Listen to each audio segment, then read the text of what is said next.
Olá, tudo bem com você? Eu sou o professor Joelton Lima, geógrafo e mestre em Relações Internacionais. Hoje nós vamos conversar com a galera do 8º ano, Hidrografia das Américas.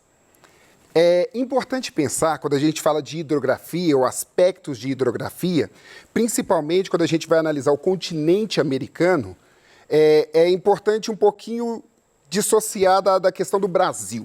A gente separa da questão do Brasil para conversar sobre hidrografia das Américas. Eu me recordei, desculpe. Oi, Vânia.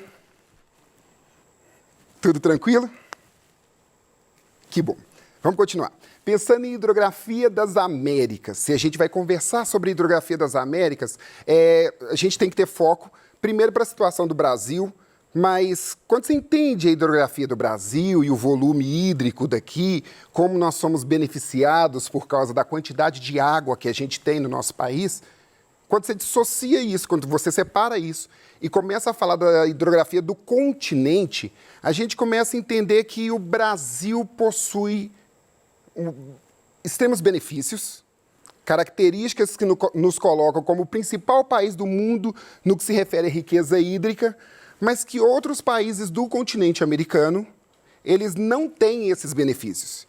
E hoje, nesse passeio rápido que a gente vai dar sobre a hidrografia das Américas, a gente vai tentar entender quais são as características tão peculiares desse continente que colocam paisagens de deserto em países onde também tem abundância hídrica.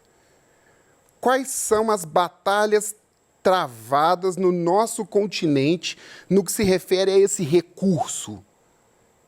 Tem país onde cidades estão afundando por causa da água?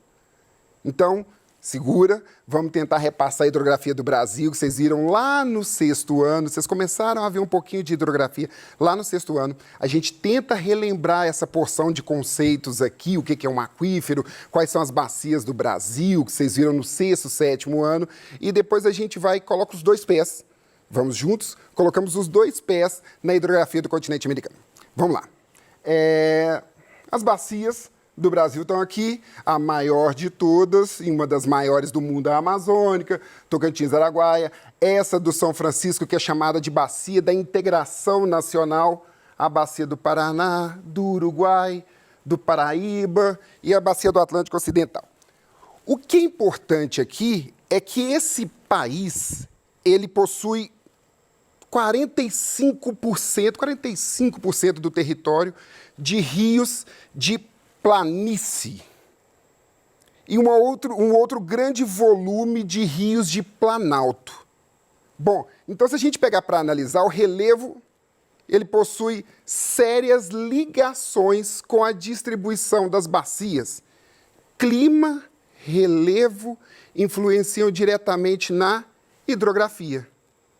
Pensa no seguinte, o relevo da porção norte do país é um relevo com maiores planícies, maiores depressões, então influencia no tipo de rio que a gente tem na região norte. Na parte centro-sudeste, a gente tem um relevo onde predominam os planaltos.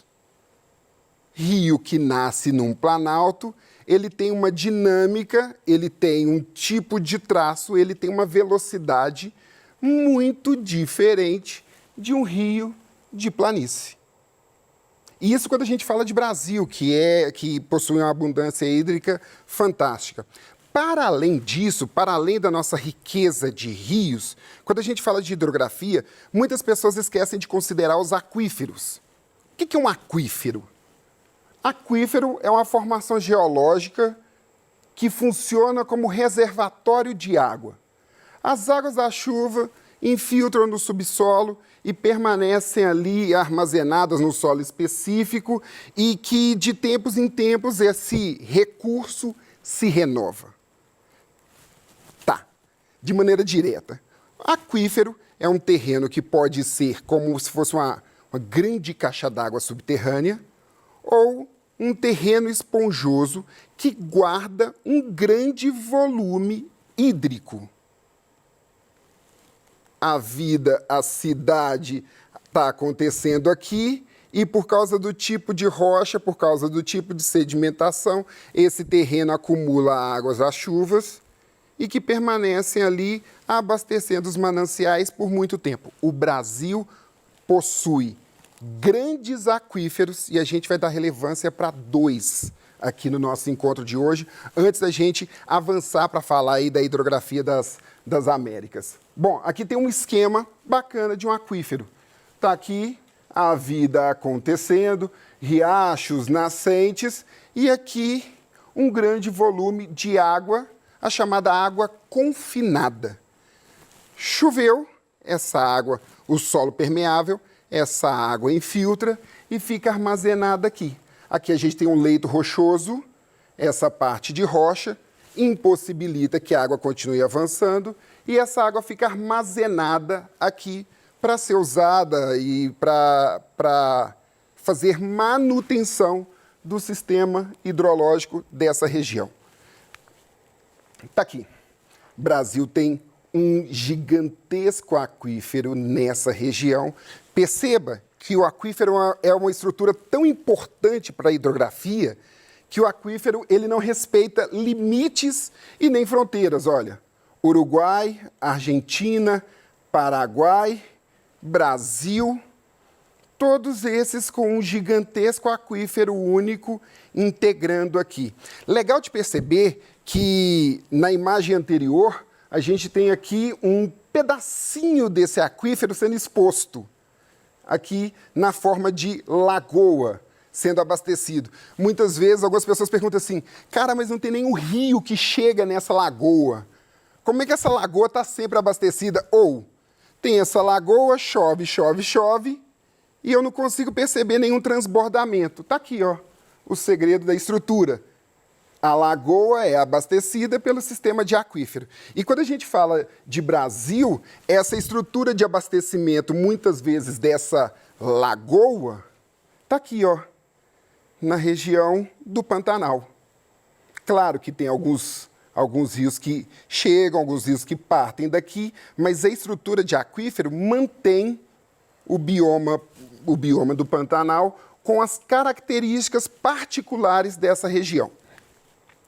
Vamos tocando e tentar entender que, volta um pouquinho, que desses aquíferos que o Brasil tem, o Guarani ele é um dos mais importantes. Ou ele é o mais importante por causa da extensão. Maior que muitos países da Europa, maior que muitos países da América e mantém a estrutura de vida ali. Bom, você já deve ter ouvido muito de Brasil, você já deve falar de Brasil e deve pensar que a situação hídrica aqui ela é a mesma situação para outros países, como Bolívia, Paraguai, Uruguai, Argentina, Panamá, México, e não é. A hidrografia da América é tão importante que muitas vezes, em muitas situações, geram problemas geopolíticos. Existem guerras e ameaças de guerras travadas nesse território por causa de volume hídrico, por causa de água. A gente já conversou, você já deve ter visto também, que existem vários tipos de rio, mas principalmente rios de planalto e rios de terrenos mais planos, rios de terrenos menos íngremes, rios de baixadas, rios de planície. Tanto rios de planalto quanto rios de planície podem ser importantes para aproveitamento econômico, não só para captação de água. Rios de planalto, por exemplo, são usados para geração de energia elétrica. Rios de planície são usados para navegação. E esse é o caso de um país na América Central, chamado Panamá, onde foi construído um canal. Você já deve ter ouvido dizer do Canal do Panamá. Sim, custeado pelos Estados Unidos, pensa na parte central da América, naquele estreito, onde seria possível uma comunicação, uma passagem do Oceano Atlântico para o Oceano Pacífico, sem precisar de dar a volta. Imagina que uma carga que parte, por exemplo, de Nova York, ela tenha que chegar do outro lado dos Estados Unidos e de barco seja muito mais barato do que cortar o território americano estadunidense, o território estadunidense inteiro. Só que para fazer a volta lá no extremo sul da América do Sul, demora quase que o dobro de tempo que se você pudesse cortar de barco pelo meio do continente. Foi o que os Estados Unidos fez, patrocinando uma obra de transposição. Aliás, o Panamá já está terminando a construção do segundo canal. O que acontece é que os Estados Unidos patrocinou e durante muito tempo os Estados Unidos foi acusado de ser imperialista para com o Panamá, porque o Panamá era um país extremamente pobre e os Estados Unidos, custeando por pura bondade a obra de construção desse canal, dominava política e economicamente o território do Panamá. Canal construído, esse canal já está em utilidade aí, já está sendo utilizado há décadas, já estão construindo um segundo canal porque o tipo de transporte ou volume de mercadorias cresceu tanto que hoje o canal é inviável. Então, eles estão construindo um segundo canal, estão cortando mais ainda o território do Panamá ao meio e para fazer essa comunicação. Oceano Atlântico e Oceano Pacífico. Existe uma diferença no nível dos oceanos, o que faz com que essa construção do canal... mas parece ser simples resolver o problema hidrográfico. O Panamá tem alguns planaltos, você corta aquilo, deixa os oceanos comunicarem, o Atlântico comunicar com o Pacífico.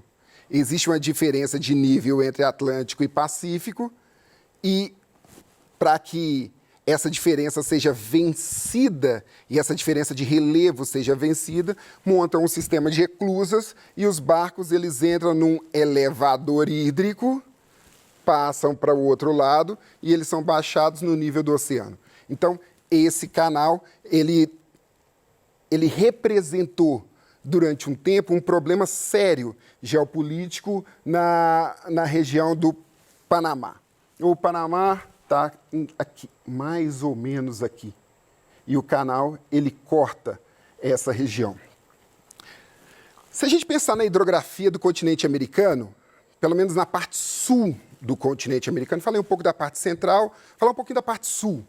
Pensa no seguinte, aqui, do extremo sul da América do Sul até o norte da América do Sul, a gente tem um alinhamento montanhoso. A gente tem a Cordilheira dos Andes, que é muito importante para a hidrografia dessa região. Por quê? A Cordilheira dos Andes, com mais de 5.000 metros de altura, ela tem nos seus picos as chamadas neves eternas. Alguns rios, importantes rios da América do Sul, eles são formados pelo degelo dessas neves nos picos. O nosso rio Amazonas, por exemplo, ele, em parte, é formado pelo degelo das neves da Cordilheira dos Andes. Então, no caso do nosso rio Amazonas, nasce por aqui e desce aqui, nesse sentido.